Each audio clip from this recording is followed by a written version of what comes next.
Hello, students. This is the second part of the lecture for medical students. The topic is bacterial genetic and antibiotics. And now we go for antibiotics exactly.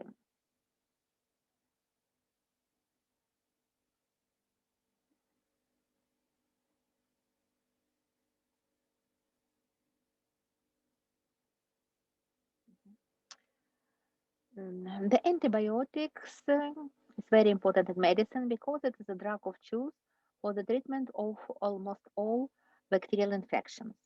And in our lecture, I tell you about the history of antibiotic discovery, antibiotics classification on different parameters like origin, type of action, and mechanism of action. A very essential question is bacterial sensibility for antibiotics and also complications of antibiotic therapy.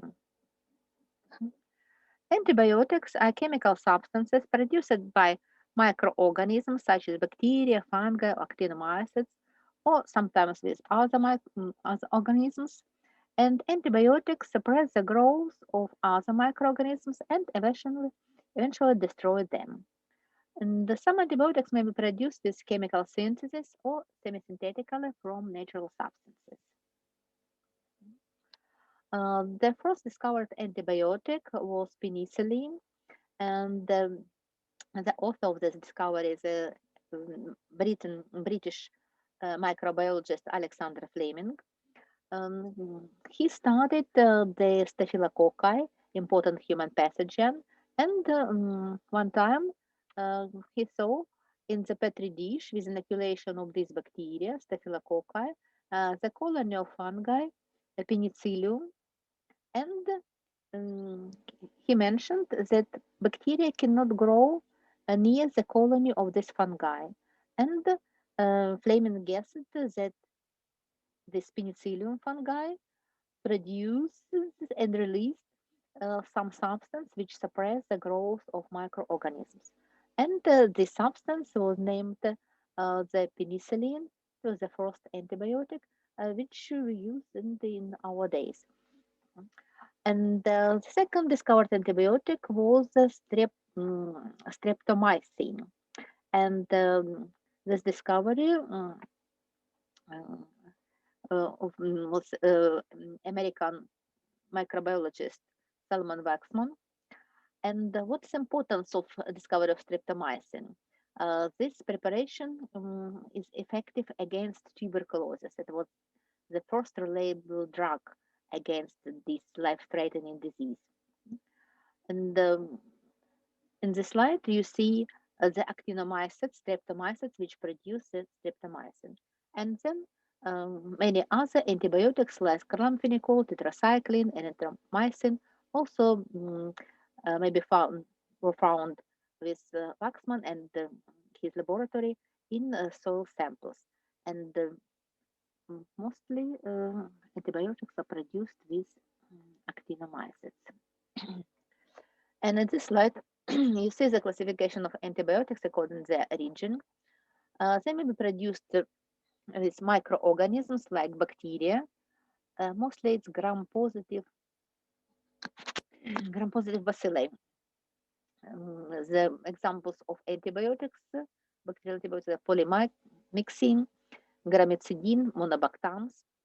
The most active microorganisms producing antibiotic is the actinomycetes. Gram-positive microorganisms which grow as a mycelium, similar to mycelium of fungi, and they produce antibiotics like lincomycin, polyenes, carbapenem, tetracyclines, and many others. And why they do it? Actinomycetes normally live in soil and then grow and multiply much slower than bacteria. Bacteria produce their colonies next day, and the actinomycetes needs 5 to 7 days to produce colonies. And so they um, synthesize the antibiotics, the substances which kill or suppress the growth of bacteria, and it's necessary for their fight for life in natural conditions. And we can use this antagonistic property of these microorganisms to take the medicines for treatment of bacterial infections. Fungi also produce antibiotics like penicillin, cephalosporin, fusidin, and some others, but not so many antibiotics like actinomycetes. Some antibiotics may be taken from plants, um, plants like garlic or onions, and from peas and some others.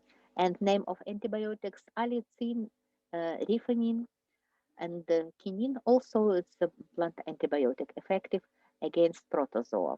Mm. Antibiotics may be found in animal tissues like lysosine. It's present in the saliva of humans and mammals, and ecmalin is an antibiotic found in caviar, fish caviar. And also we have synthetic and semi-synthetic antibiotics. Antibiotics have a small molecules, a low molecular substances, and sometimes it's more easy to synthesize them chemically than cultivate these microorganisms to produce the antibiotics. And semi-synthetic means that firstly, bacteria or actinomycetes or fungi produce the natural antibiotic, and then we transform it to change the properties they made this antibiotic more resistant for bacterial enzymes, for example. According to the type of action, antibiotics may be bactericidal, um, which cause the irreversible inhibition of growth, they kill bacteria, and bacteriostatic, it's the reversible inhibition of growth. And when we remove the antibiotic, the almost bacteria can replicate. But for many antibiotics, the bactericidal or bacteriostatic action depends on the concentration. In high concentrations, the bacteriostatic uh, antibiotics may act like bactericidal.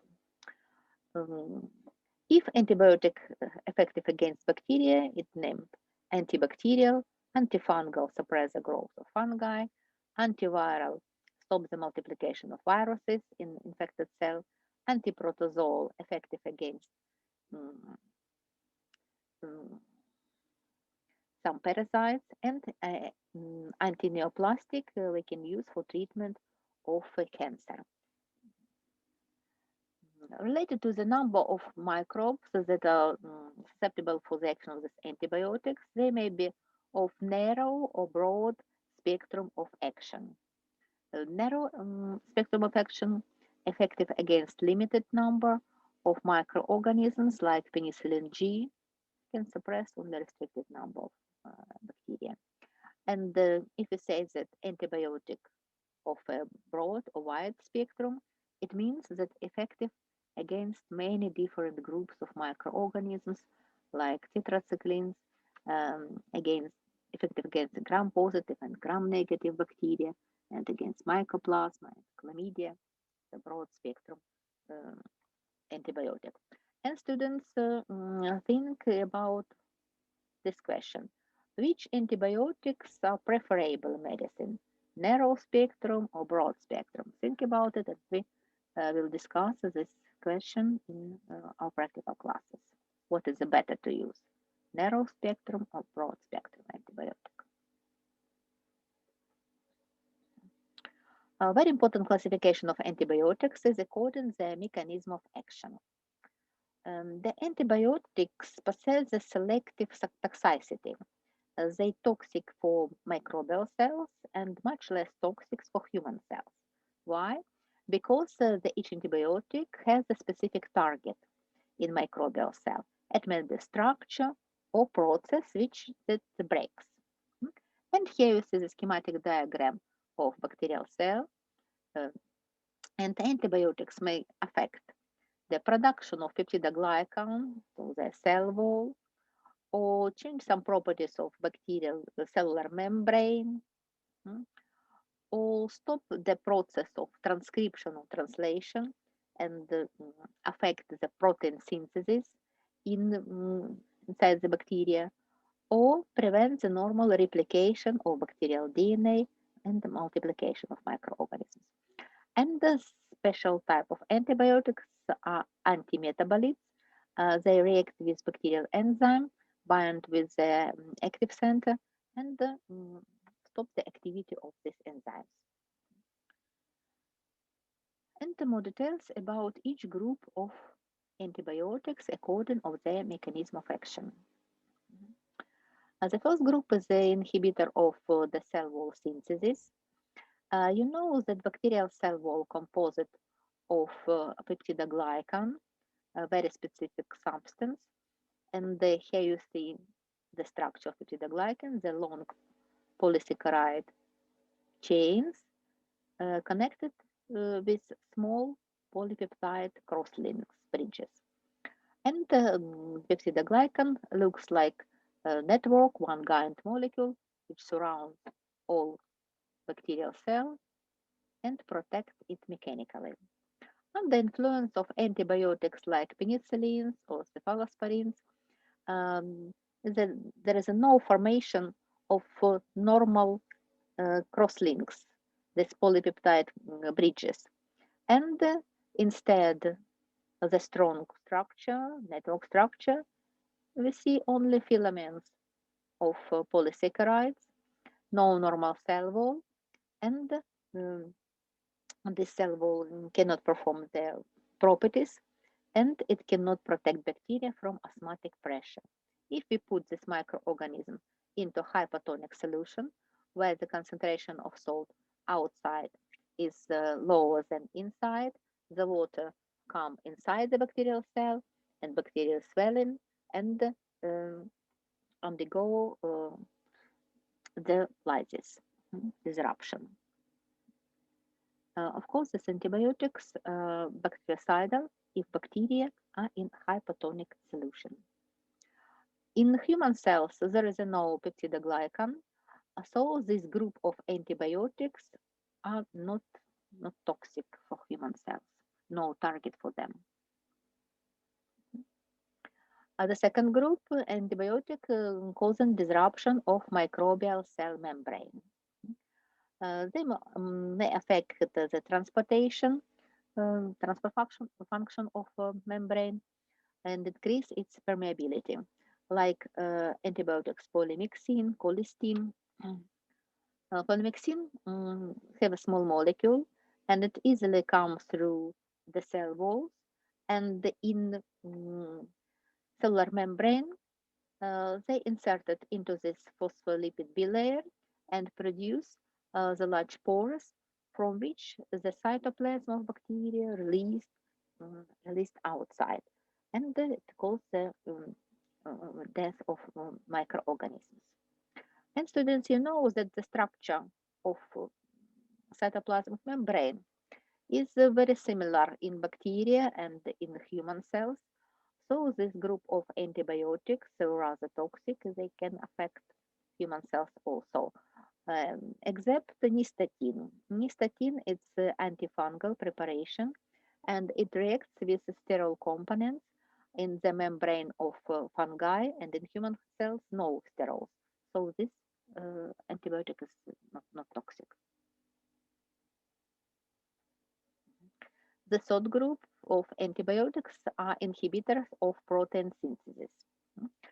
They react with bacterial ribosomes and bind with messenger RNA or transport RNA or prevent the elongation of polypeptide chains.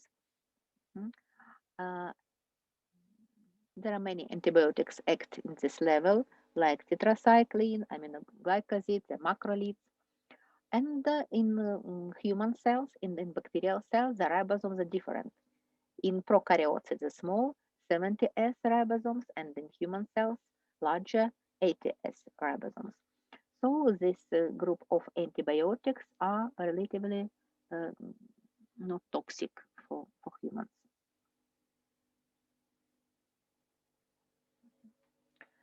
The next group, the antibiotics metabolites that interfere with the metabolic processes in bacterial cells.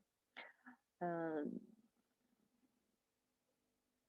Substances like sulfonamides have a molecule very similar to para-aminobenzoic acid, which is a component of folic acid, this very essential vitamin. Mm. Bacteria use it for synthesis of nucleic acid, and without nucleic acid, they cannot produce the proteins and grow. In human cells, there are no process of synthesis of folic acid. We take this substance from diet, from some food products. So sulfonamides are not toxic for metabolism in human cells. Some bacteria may become resistant for these antibiotics if they lose ability to synthesize this vitamin folic acid. The oxotrophic bacteria, which take the folic acid from environment, are resistant for sulfonamides and trimetaprins. And the last group, antibiotics, which inhibit the synthesis of nucleic acid. They may they may inhibit the transcription, so synthesis of matrix RNA, like rifampicin or actinomycins, or inhibit the replication of DNA, so they stop the cell division. The antibiotics like novabiocin or mitomycin. And these processes of transcription and replication are very similar in prokaryotes and eukaryotes, so these antibiotics often are highly toxic. But what is the advantage of them? They can be used against not only bacteria but also against viruses, RNA genome viruses and DNA genome viruses. And also they are used for treatment of cancer. You know that cancer cells multiply excessively, and if we stop their multiplication using these antibiotics, it's some method of treatment of cancer. And the same group of antibiotics used as immunosuppressant. We need to suppress the activity of immune system after transplantation to prevent the rejection of grafts. And when immune system works, it produces new and new lymphocytes. And if we administer this antibiotic, which stops the synthesis of DNA, no cell division, no for production of T killers, and no rejection of graft after transplantation.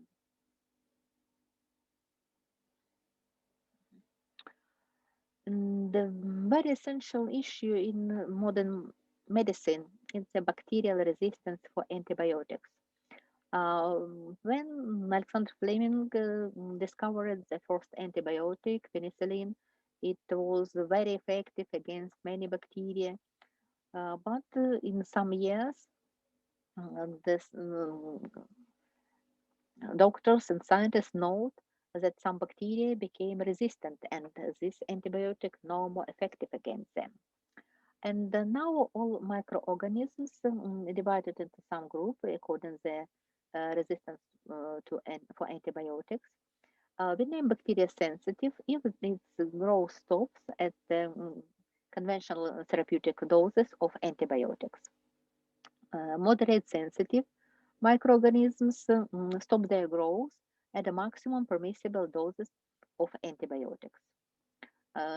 For resistant bacteria, their growth stops at such concentration of antibiotic which is impossible to create in the body without harm to him. So the antibiotic may be more toxic for human cells than for bacterial cells. And they say that this bacteria is resistant to them. And even antibiotic dependent bacteria were found. They include the molecules of antibiotics in their metabolism and can grow only in the presence of antibiotics, but it's a bit rare. And in this diagram, you see that sensitive antibiotic, even in low concentration of antibiotic, their growth is suppressed significantly. For resistant antibiotic, high concentration of antibiotic suppress them only slightly. It cannot kill them at all.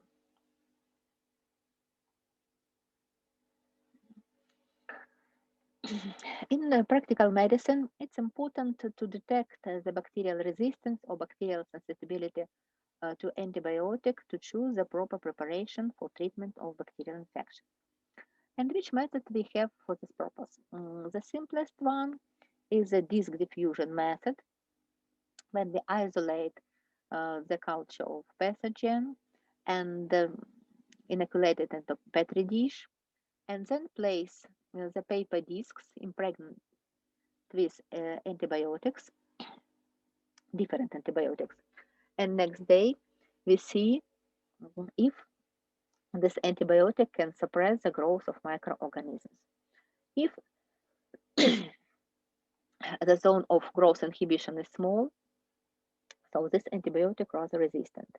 If bacteria resistant for this antibiotic, if the zone of inhibition, growth inhibition is large, so bacteria sensitive for this preparation. Using this diffusion method, we can also choose the proper preparation. Other method, e-test, similar to this diffusion, but it's not only qualitative, it's quantitative test. For this test, we use not discs, but stripes of filter paper with increased concentration of antibiotic. Um, Here the concentration low, this concentration is high. And we see that if concentration low, bacteria can grow near the stripe with antibiotic. If concentration increase, the diameter of zone inhibition is increased also. And we can see what is the minimal inhibitory concentration of this antibiotic for that bacteria. And it's necessary to calculate the dose of antibiotic. This only to choose the preparation, this to calculate the dose of antibiotic. But this test is fast and convenient, but not very accurate. The more accurate results we get from serial dilution method, which may be done in liquid medium or solid medium, when we add different concentration of the same antibiotic to the liquid or solid medium with the growth of bacteria, and see which concentration or which dilution start to inhibit their growth, and so we know the minimal inhibitory concentration of this antibiotic for this bacteria. Now we have also some modern methods, rapid methods. It is possible the examination of changes in microbial enzyme activity under influence of antibiotics. This method is much faster than inoculation into petri dishes. We take a small amount of nutrition media with some substrate and indicator and some concentration of antibiotic. And if bacteria stay alive, active, they ferment this substrate and change the color of indicator. And if they killed with antibiotic, no changes color of indicator. And special devices allow us to detect the smallest changes um, in color of this indicator. Also, we can evaluate the cytological or morphological changes in bacteria under influence of antibiotics, and we use some microscopic methods for this purpose. And this device used to measure the zones of growth inhibition in traditional disc diffusion method. And also we can detect the susceptibility or resistance for antibiotics in bacteria, detecting the R-plasmids, plasmids of resistance, or some chromosomal genes which are responsible for sensitivity, for resistance for antibiotics. And why bacteria became resistant for antibiotics? Look at this diagram and try to understand it. When antibiotic is effective against bacteria, The antibiotic must penetrate into the cell, remain in it, not change its structure, and find the target to damage. These 4 points must be present for antibiotic mm, to kill the bacteria. And when bacteria became resistant for antibiotics, in some cases, if its membrane is impermeable to the antibiotic, or if transport proteins remove the antibiotic from the cell, or if bacterial enzymes destroy the molecule of antibiotics, and if target for antibiotic is changed. So for bacteria, it's necessary to acquire only one of these 4 properties, only one.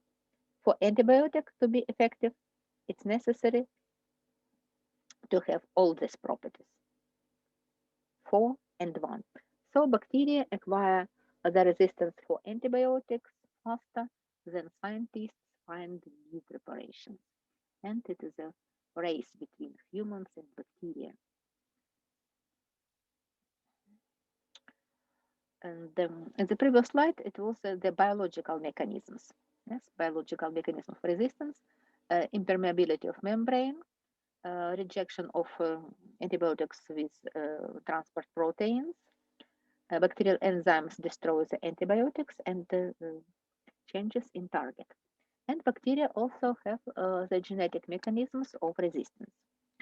Resistance may be natural, mostly it associated with the absence of target for antibiotics. Like mycoplasma have no cell wall, have no peptidoglycan, so they're naturally resistant for antibiotics like penicillin, affecting the production of peptidoglycan. But acquired resistance is more important. It may be due to spontaneous mutations in chromosomal genes, um, and these changes may be very different and associated in all types of biological mechanism of resistance. But they not occur not very often. More important is acquired resistance associated with air factors. Air factors which may be transferred to bacterial cell by conjugation, transformation, transduction, and spread fast in bacterial population. Mostly are factors transferred between bacteria of the same species, but it's possible the transfer between different species. If we cultivate this bacteria together, like E. coli, possessing the R-plasmid at the beginning of the experiment, cultivated with other enteric bacteria of other species, Salmonella enterica, and due to this cultivation in one nutrition media, we can find this plasmid of resistance in bacteria which before have no it. Transfer due to conjugation, transformation, or transduction. The resistance due to presence of R factor mostly characteristic for typical bacteria, gram-positive, gram-negative microorganisms. This R plasmid mostly um, possess the genes encoding synthesis of enzymes destroying the, the molecule of antibiotics. For R factors, the most important mechanism of biological resistance is they break down the molecule of antibiotic. And microorganisms like spirochetes, rickettsia, mycoplasma, fungi, protozoa, they acquire resistance less common. But among typical gram-positive and gram-negative bacteria, now some species and especially some strains isolated from hospitals highly resistant for many antibiotics. They demonstrate multi-drug resistance and against some strains, hospital strains of um, uh, bacteria, we have no effective drugs now. They're resistant for all known antibiotics. And why antibiotic resistance spreads so fast among microorganisms? Uh, it facilitated with uncontrolled and irrational use of antibiotics in medicine, agriculture, and food industry. In medicine, some irresponsible patients take the antibiotics without prescription, and uh, it leads to spread of resistance for this preparation for many bacteria. In agriculture, especially in livestock, um, the antibiotics often added to feeding of domestic animals, and if it's prolonged contact with these antibiotics, uh, so many bacteria acquire resistance for them. And in food industry, sometimes antibiotics used like a conservants. It's prohibited in many countries, but it's possible. Other cause of antibiotic resistance spread is the contamination of environment by physical and chemical mutagens. Due to this contamination, the mutation rates increase, and of course, many mutations harmful or even lethal, but they can lead to some changes on target for antibiotics or the transport system in bacteria, and the bacteria became resistant for antibiotics. And genetic engineering studies uh, also some factor of spread of antibiotic resistance because R-plasmids, plasmid of resistant user need, and they can transmit it to the environment, to non-pathogenic and the non-pathogenic and pathogenic bacteria, and they acquire the resistance for some preparation. And at the slide, gives us some statistics about the increase of antibiotic resistant forms of bacteria. In some cases, this increase very significant. And what can we do to reduce the bacterial resistance for antibiotics? It's a discover or develop new preparation with different mechanism of action. Now more than 2,000 of antibiotics are known, but only approximately 200 of them used in medicine because others are toxic or they resolve antibiotics. They're not widely used, only for bacteria with high resistance for antibiotics. The other approach is chemical modification of known antibiotics, making them protected from bacterial enzymes. Many bacteria possess the R-plasmid and produce the enzyme beta-lactamase, which destroys the molecule of antibiotic penicillin, beta-lactam ring in its structure. This chemical modification, now we have some semi-synthetic analogs of penicillin like methicillin, ampicillin, uh, carbanicillin, and some others, and some chemicals groups inserted into molecule protect it from bacterial enzymes. And bacteria which resistant for benzyl penicillin may be susceptible for methicillin. In medicine, it's recommended the complex administration of antibiotics and inhibitors of bacterial enzymes. The main biological mechanism of bacterial resistance is production of enzymes due to presence of R-plasmid. And if we inject antibiotics with enzyme inhibitor, the bacteria became uh, susceptible for antibiotic even if produce the enzymes. Also in clinic, it's important to detect the microbial resistance to antibiotic and non-application of resolved antibiotic without significant grounds. And it's recommended to use alternative medications like antiseptics, especially for surface infections, infections of mucosa, herbal preparations, probiotics, and bacteriophages. About bacteriophages, you know that they are viruses of bacteria, and they cannot multiply in human cells, they're specific for microorganisms, and the bacteria require the resistant for them. And about probiotics, I will tell you in next lecture. It's a very interesting group of medications, antimicrobials. And sometimes antimicrobial therapy leads to serious complications. It's possible direct toxic effect on normal tissues, like antibiotic streptomycin, if it administered for young children, it can affect um, their hearing and even cause a hearing loss.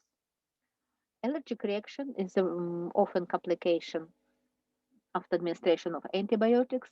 It maybe develops like asthma or eczema, and the types of allergic reactions we'll study in part of our course devoted to immunology. Immune suppression, also possible sequence of antibiotic therapy. The antibiotic like levamisitine can affect the bone marrow, the stem cells, and produce the lymphocytes, and it causes severe suppression of immunity. And the toxic shock, this complication is possible in treatment of gram-negative infection caused with gram-negative bacteria. This bacteria possess endotoxin. It's a component of the cell wall, and when bacteria live, um, they don't release this toxin. If we administer the high concentration of bactericidal antibiotic, it causes the death of this bacteria, and after death, they release the endotoxin, and it results in endotoxic shock. And the most often complication of antibiotic therapy is the disturbance of host normal flora, normal microbiome of human body, which leads to secondary infections and dysbiosis. Like after administration of antibacterial antibiotics, the fungi, candida fungi, start to multiply excessively, producing candidosis, like you see here. But about dysbiosis and the human microbiome and its relationship with antibiotics, it's material of the next lecture. And students, if you have any questions, we may discuss them in our practical classes. And thank you for attention. And it's the end of lecture.